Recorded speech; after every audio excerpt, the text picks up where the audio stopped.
புதன்கிறது நல்ல ஒரு புத்திசாலித்தனத்தையும், சுக்கிரன்கிறது ஒரு நல்ல ஒரு லக்ஸரின்னு சொல்லலாம், இல்லைன்னா ஒரு கம்ஃபர்ட் அப்படின்னு சொல்லலாம், ஒரு நல்ல தேஜஸ்ன்னு சொல்லலாம், ஒரு நல்ல ஒரு பொலிவு, ஒரு ஈர்ப்பு. இதெல்லாமே பார்த்தோம்னா மகர ராசிக்காரர்களுக்கு ஒரு பெரிய பிளஸ் பாயிண்ட். ஏன் அப்படின்னா, இவ்வளவு நாள் இவர்கள் ஒரு விதத்தில் கெட்டு போய் விட்டார்கள் அப்படிங்கிற மாதிரி கூட எடுத்துக்கொள்ளலாம். அதோட காரணம் இதற்கு முன்னாடி நிறைய பதிவுகளை நம்ம சொல்லியிருக்கிறோம். இவர்களுக்கு நடந்தது அந்த ஒரு 7.5 சனிங்கிறது இவர்களை சின்ன பின்னமாக்கியது, சித்திரவதைப்படுத்தியது அப்படின்னு கூட எடுத்துக்கொள்ளலாம். இப்போ இவங்களுக்கு ஒரு மாதிரி அந்த எதையோ ஒரு விஷயத்தை, ஒரு பொருளை இழந்தது போல், ஏதோ ஒரு பரிதாபத்தில் இருப்பது போல், ஏதோ ஒன்றை விட்டு கொடுத்து ஏதோ ஒரு விஷயத்துக்காக ஏங்கி கொண்டிருப்பது போன்ற மாதிரியான ஒரு தோற்றமெல்லாம், அப்போ நம்மை மீறி நாம் போகிற வேகத்தில் ஏதோ கொஞ்சம் கோபப்படுவது போல், ஏதோ சில வார்த்தைகளை நாம் சொல்லி விடுவது போல், அந்த வார்த்தைகள் சில நேரங்களில் மற்றவர்களை லேசாக வருடுவது போல் இருக்கக்கூடிய அமைப்பு இனிமேல் இருக்காது. ஏன் அப்படின்னா, அப்போ இது நாள் வரை எந்தெந்த கிரகங்கள் எல்லாம் இவர்களை கெடுத்ததுன்னு எந்த கிரகமும் நேரடியாக ஒரு நபரை கெடுக்க போவதில்லை. சில நேரங்கள்ல அந்த அசுப இடங்களில் வரும் பொழுது சில அசுப பலன்கள் என்பது ஏற்படும்.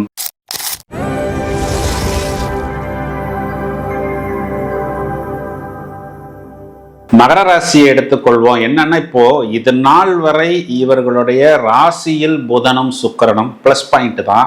மகாவிஷ்ணுவும் மகாலட்சுமியும் ஒன்றாக நமது ராசியில் அமர்ந்து, புதன்கிறது நல்ல ஒரு புத்திசாலித்தனத்தையும், சுக்கிரன்கிறது ஒரு நல்ல ஒரு லக்ஸரின்னு சொல்லலாம், இல்லைன்னா ஒரு கம்ஃபர்ட் அப்படின்னு சொல்லலாம், ஒரு நல்ல தேஜஸ்ன்னு சொல்லலாம், ஒரு நல்ல ஒரு பொலிவு, ஒரு ஈர்ப்பு. இதெல்லாமே பார்த்தோம்னா மகர ராசிக்காரர்களுக்கு ஒரு பெரிய பிளஸ் பாயிண்ட். ஏன் அப்படின்னா, இவ்வளவு நாள் இவர்கள் ஒரு விதத்தில் கெட்டு போய் விட்டார்கள் அப்படிங்கிற மாதிரி கூட எடுத்துக்கொள்ளலாம். அதோட காரணம் இதற்கு முன்னாடி நிறைய பதிவுகளை நம்ம சொல்லியிருக்கிறோம். இவர்களுக்கு நடந்தது அந்த ஒரு 7.5 சனிங்கிறது இவர்களை சின்ன பின்னமாக்கியது, சித்திரவதைப்படுத்தியது அப்படின்னு கூட எடுத்துக்கொள்ளலாம். இந்த பக்கத்துல பார்த்தோம்னா குரு 6ஆம் இடத்தில் இவர்களுக்கு மறைந்து விட்டது.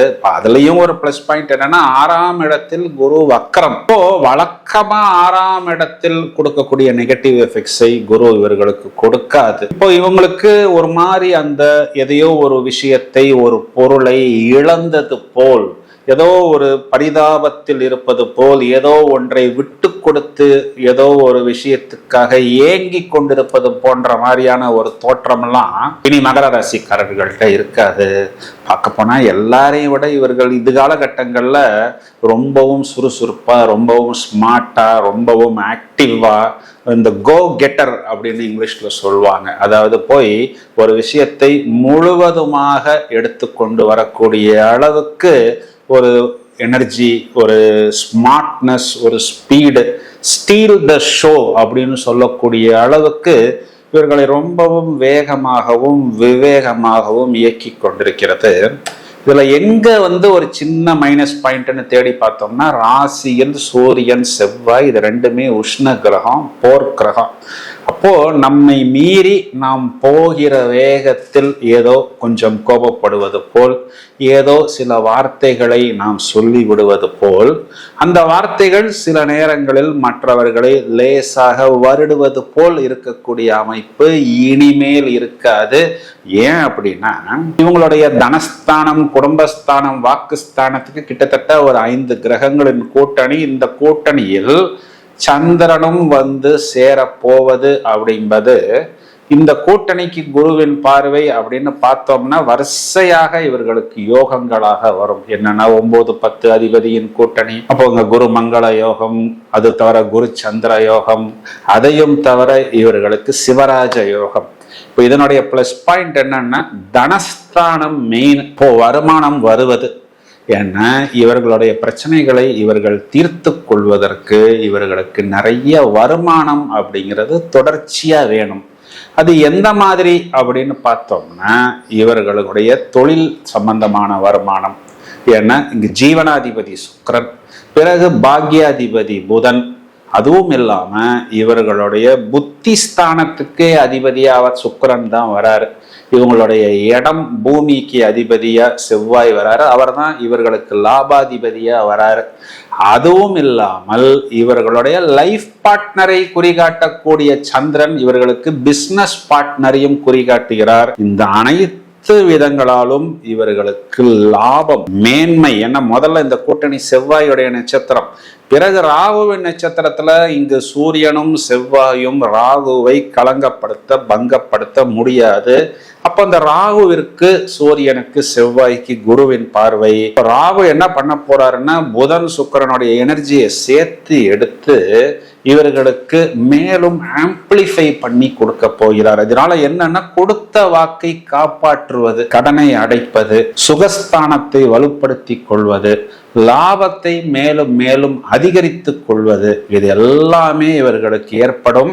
பிறகு இந்த கூட்டணி குருவின் நட்சத்திரமான புரட்டாதியில் பயணிக்கக்கூடிய காலகட்டங்கள்ல இவர்களுக்கு வெற்றி. குறிப்பா இங்கு குரு 6ஆம் இடத்தில் வக்ரம் அப்படின்னா அது நோயை தீர்ப்பது, கடனை தீர்ப்பது, சத்ருக்களை தீர்ப்பது, வம்பு வழக்குகளை தீர்ப்பது, இந்த மாதிரி ஒவ்வொரு விஷயமாக படிப்படியாக தீர்த்து கொள்ளக்கூடிய அமைப்பாக வருகிறது. அப்போ இது நாள் வரை எந்தெந்த கிரகங்கள் எல்லாம் இவர்களை கெடுத்ததுன்னு எந்த கிரகமும் நேரடியாக வந்து ஒரு நபரை கெடுக்க போவதில்லை. சில நேரங்கள்ல அந்த அசுப இடங்களில் வரும் பொழுது சில அசுப பலன்கள் என்பது ஏற்படும் பொழுது அனைத்து கிரகங்களுமே இவர்களுக்கு கொடுப்பதற்கு தயாராக இருக்கிறது.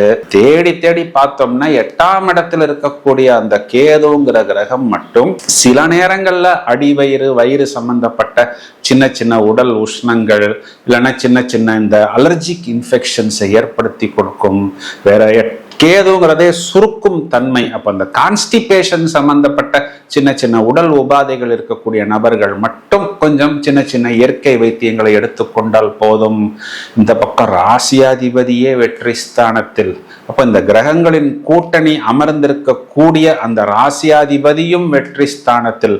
இந்த மாதிரி நிறைய பிளஸ் பாயிண்ட்ஸ், நிறைய மைனஸ் பாயிண்ட்ஸுக்கு உண்டான கிளாரிட்டி, வார்த்தைகளால் இனி ஒரு அட்ராக்ஷன், ஒரு சாமர்த்தியம், சாதுரியம், புத்திசாலித்தனத்தை வெளிப்படுத்தக்கூடிய அமைப்பு.